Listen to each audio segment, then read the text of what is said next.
Arizona has received nearly $235 million over the past 50 years from what's called the Land and Water Conservation Fund. But the deadline for the fund's renewal is this Sunday. Cronkite News reporter Jordan Dafnis is tracking the possible impact on Arizona's recreational areas. Money from the Land and Water Conservation Fund is used for things like renovation and expansion. It even affects parks and recreational facilities inside Maricopa County.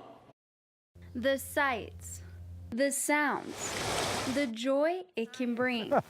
Richard Bruner just recently moved to Arizona. For him, hiking the trails of Lost Dutchman State Park is a chance to connect with nature. It's amazing out here. You know, if you give yourself time to look around and to feel, you can, when you get higher up, you can hear the wind blow. When there's nobody around, there's no sounds. The Land and Water Conservation Fund was established in 1965 to provide funding to state parks like Lost Dutchman. But you don't have to go far to see the fund at work. For example, El Dorado Park in Scottsdale. LWCF funded to build this lake. And this lake is stocked with fish, which allows people to have a community fishing opportunity and brings another dynamic to a park. The fund even goes towards recreational facilities like Tempe Sports Complex.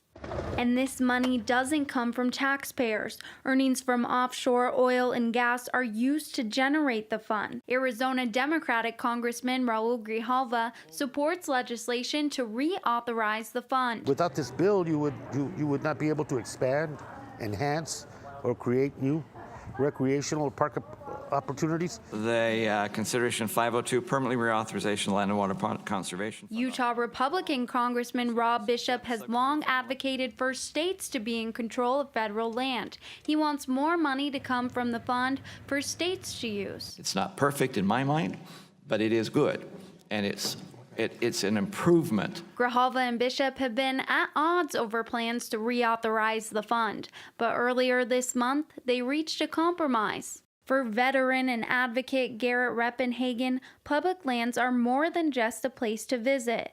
They are an escape from the memories of war. When I came home as an Army sniper, I came back to my mother's house in Green Mountain Falls, Colorado, and her backyard is Pikes Peak and Pike National Forest. And almost instinctively, I grabbed a sleeping bag, a water purifier, and a fishing pole, and left to the woods. And I think that experience saved my life.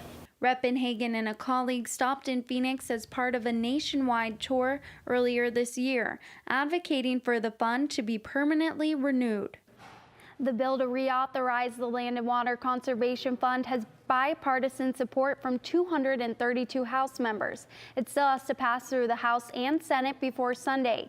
Even if it expires, Arizona will still receive $2 million for outdoor recreation and conservation projects. In the Broadcast Center, Jordan Dafnis, Cronkite News.